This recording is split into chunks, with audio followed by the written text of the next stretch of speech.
私が皆さんに授業をするテーマはじゃらん、パンです。パン。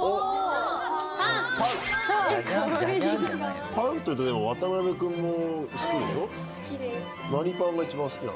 私は食パンが一番好きです。食パン。あー、まだまだですね。まだまだ。やっぱりパンと言ったらこのパンです。じゃらん、菓子パン。